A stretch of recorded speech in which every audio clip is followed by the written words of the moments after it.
Bonjour à tous et bienvenue sur la chaîne de DJI Enterprise. Je m'appelle Florian Augier et je m'occupe du marché français. Aujourd'hui, on se retrouve pour discuter des sujets de la topographie et du suivi d'environnement naturel et de quelle manière les nouveaux outils de DJI ont permis de développer le marché et les applications. Bonjour Thibaut et merci de nous accueillir ici à proximité de Clermont-Ferrand. Est-ce que tu peux te présenter ? Bonjour Florian, merci à toi. Donc je suis Thibaut Massacrier, j'ai créé la société Aeromap Solutions en 2017, une société de prise de vue par drone qui s'est spécialisée dans le milieu du BTP.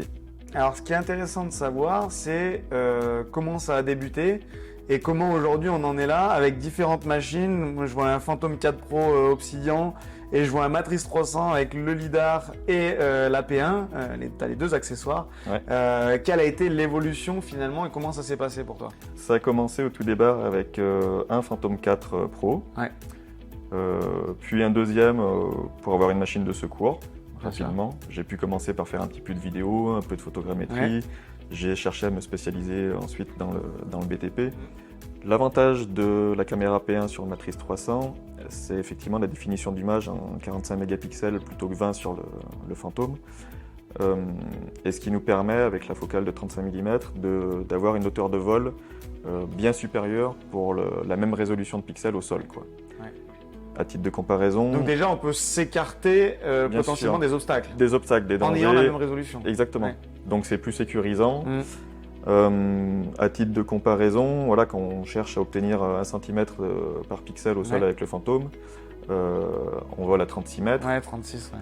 Avec le Matrice, on sera à 80 mètres. Donc ça change du tout au tout, quoi. Ah ouais, carrément. Donc effectivement, ça permet de s'affranchir de certains obstacles naturels ou pas, que ce soit des lignes électriques, des choses comme ça. Ouais. Ça permet de s'écarter aussi des zones d'interférence, certaines fois, et d'avoir une qualité d'image qui permet, le cas échéant, si on peut se permettre de voler plus bas, là, de rentrer encore plus dans des détails encore plus poussés, de détecter de la fissure, de détecter des choses qu'on n'aurait pas forcément pu avoir avec le Phantom. Donc là, c'est gagnant-gagnant, quoi. Est-ce que tu peux nous parler de projets qui sont représentatifs de ton activité ? Typiquement des projets d'inspection de toiture pour des bailleurs sociaux notamment, des choses comme ça sur lesquelles j'interviens pour mettre en avant des désordres, tout ce qui peut être fuite sur des toitures terrasses, aux abords des cheminées, des choses comme ça, des fissures en façade, donc ça c'est des choses que je fais régulièrement. Et où là, du coup, la demande finale, c'est plus de la photographie simple, pure et dure. D'accord, intéressant. Et du coup, sur la thématique plutôt topo ? Alors là, topographie, on est sur deux secteurs, j'allais dire différents, mais qui se rejoignent un petit peu. C'est la partie topographie, calcul de volume, en carrière, sur chantier, des choses comme ça, des calculs de volume de stock, de granulats, de déblais, de remblais. Et sinon, une partie de topographie... Alors pour la carrière, on s'adresse aux gestionnaires de carrière ou on s'adresse aux gestionnaires les deux. Ça peut être le carrier qui souhaite avoir un rendu global, ou alors parce qu'ils ont des partenariats ou des habitudes avec certaines compagnies de géomètres. Et donc là, justement, il faut de l'analyse de... Ou là, du coup, voilà, moi, je serais plus sous-traitant du géomètre à lui fournir les clichés. Et après, le traitement, soit je peux le faire en interne, soit la compagnie de géomètre le fait elle-même et fait le rendu ensuite du plan topo, des choses comme ça. D'accord. Ça, c'est adaptable suivant la clientèle. Et on demande le plan topo ou parfois aussi les calculs de volume de stock parce que réglementairement, soit ils ont besoin de faire un état des lieux une fois par an, ou parfois ils mettent à jour aussi leur inventaire à des périodes régulières. Ça peut être de manière régulière, ou classiquement, la plupart du temps, c'est la fréquence de mise à jour du plan annuel pour respecter les consignes de l'ADREAL. D'accord. Pour voir si l'évolution de l'exploitation suit l'autorisation préfectorale d'exploitation de l'environnement du gisement. Réglementairement, ils ont une mise à jour à faire annuelle. Donc là, après, soit moi j'interviens pour fournir quelque chose de complet, une prestation complète, ou soit juste des clichés à quelqu'un qui fait l'interprétation derrière et le rendu de plan topo. D'accord. Qu'est-ce qu'ils y gagnent, encore une fois, par rapport à la méthode traditionnelle? De la sécurité. On sait tous, dans le milieu de la carrière, de l'industrie extractive, on est confronté à des machines de fort tonnage avec beaucoup d'angles morts, des choses comme ça. Donc de toute façon, si on peut limiter au maximum l'interaction piéton-machine, là déjà c'est du bonus. Donc point de vue sécurité, on y gagne forcément. Point de vue temps, on y gagne énormément. Entre une captation terrestre à l'aide de matériel topographique classique et un drone qui va pouvoir couvrir plusieurs dizaines ou centaines d'hectares dans la journée, on n'est pas dans le même ordre de grandeur. Donc beaucoup de temps. Du détail aussi de volume, parce que là du coup ça nous permettra en une captation de faire un état des lieux complet, général de la carrière, y compris dans les zones soit peu accessibles à pied, parce que on est en hiver, parce qu'il y a de la boue, parce qu'il y a des choses comme ça, ou parce que c'est dans un coin de la carrière un petit peu oublié. Bien sûr. Ça nous permet en fait de facilement faire un état des lieux exhaustif de toute l'emprise. Ensuite, après, le calcul se fait sur ce qu'on nous demande, sur les besoins réels. On n'est pas obligé de calculer tous les tas de matériaux si certains ne sont pas amenés à évoluer ou des choses comme ça. Donc c'est vraiment au cas par cas ensuite. D'accord, super. Du coup, l'autre typologie d'intervenants ou en tout cas de clients auxquels tu fais face dans la topo, ça va être plus tourné environnement, c'est ça? Tourné environnement, bureau d'études, sur des projets de risque naturel. En bord de voies ferrées, de routes départementales, d'habitation. Prévention de risque, Prévention de risque, exactement. Quoi. Donc l'étude du bassin versant naturel avec les chutes de blocs associées et ensuite parer à ces éventuelles chutes de blocs ou projets d'aménagement avec des barrières adaptées, des choses comme ça. Donc là, c'est de la captation qui est réalisée principalement en laser, lasergrammétrie. Du fait de la végétation. Du fait de la végétation, du milieu naturel. C'est très rare dans le milieu naturel où on a étudié une falaise qui soit purement minérale, on va dire nue de toute végétation.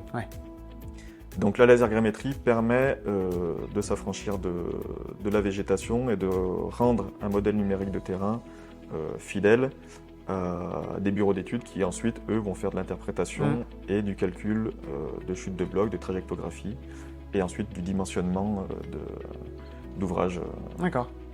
Et si on reprend la même question que précédemment, finalement, qu'est-ce qu'on gagne avec l'utilisation des drones par rapport à la méthode traditionnelle? En lasergrammétrie, sur les projets de risque naturel, on gagne une densité de points qui est en fait nécessaire, qu'une méthode traditionnelle pédestre ne pouvait pas fournir en fait. Parce que par la complexité d'accès, que ce soit d'intervention sur corde ou au sein de végétation, c'est quand même compliqué d'obtenir des points. Par la réception aussi satellite en fait, du GPS, du géomètre, avec la couverture végétale. Enclavé et autres. Exactement. Donc là, on s'affranchit un petit peu de tout ça en volant au-dessus de ces problèmes. Et donc ça nous permet d'obtenir une densité de points qui permet ensuite de modéliser fidèlement le terrain naturel et ensuite de faire des études trajectographiques correctes. D'accord. En termes de prix ou en termes de réactivité, j'imagine que c'est aussi pertinent. C'est totalement... bien sûr, en termes de budget, ça permet un gain significatif par rapport à la méthode traditionnelle, par le fait que l'intervention sur le terrain dure peu de temps, déjà. Et ensuite, par rapport à une méthode aussi par hélicoptère, qui peut se faire en levée lidar, l'échelle de prix est complètement différente. Il y a, on va dire, le prix d'une amenée-repli drone et une amenée-repli hélico sur site. C'est déjà un gap qui est complètement Ouais. Ouais, une mission hélico, finalement, on ne sort pas l'hélico sur des projets à moins de 10-15 000 euros, quelque chose comme ça. Exactement, alors qu'en LiDAR, ça permet de faire des surfaces plus petites, plus adaptées, avec une réactivité focalisée voilà, sur vraiment le besoin qu'on a pour quelques milliers d'euros. Et la suite logicielle fournie, que ce soit DJI Terra ou Terra Solid, permet aussi du coup d'avoir une solution clé en main de l'acquisition terrain en passant par même la préparation de vol. Jusqu'à la fourniture d'un nuage de points classifié. Donc ça, c'est super intéressant, quoi. Donc on peut faire le travail de classification, de segmentation, l'extraction de coupe, etc. Exactement, l'extraction de coupe, le nettoyage de nuages, la classification fine, enfin c'est au point. Ok. Quelles sont les évolutions que tu vois finalement sur le marché et auprès de tes clients? La demande de précision est croissante. Et du coup, c'est ce qui m'a poussé à investir aussi dans ce type de matériel, notamment dans le LiDAR. Et c'est ce vers quoi je me destine, de manière à pouvoir fournir la quantité et la qualité nécessaires à des projets qui sont aussi de plus en plus grands et de plus en plus pointus en termes d'études derrière. D'autant plus que les clients maintenant sont plus habitués à avoir des rendus issus des drones, que ce soit photogrammétrie, lasergrammétrie, donc ça fait de plus en plus partie des cahiers des charges finalement de ce qui est demandé. Exactement, maintenant ça devient un petit peu le cœur des études, des offres qu'on nous demande. Donc les suites logicielles s'adaptent aussi à différents formats de sortie. Donc c'est vrai que c'est tout un panel, on va dire, c'est tout cohérent avec l'évolution de l'acquisition terrain, du marché, de la clientèle, qui fait que voilà, la donnée est importante, celle qu'on trouve sur le terrain, et c'est celle qu'on traite derrière pour ensuite affiner les problématiques. Et le marché grandit. Exactement. Super, merci Thibaut de nous avoir reçus. Je pense que ce sera très intéressant pour tout le monde de savoir quels sont les outils utilisés, comment tu as vécu ton évolution et comment le matériel suit. Et puis, pour en savoir plus sur l'activité de Aeromap Solutions, c'est aeromap-solutions.com et on se retrouve pour une prochaine vidéo. S'il y a d'autres sujets que vous souhaitez qu'on aborde, n'hésitez pas à l'écrire dans les commentaires et à regarder les autres vidéos de cette série. En attendant, merci de liker et de vous abonner et on se retrouve dans la prochaine vidéo.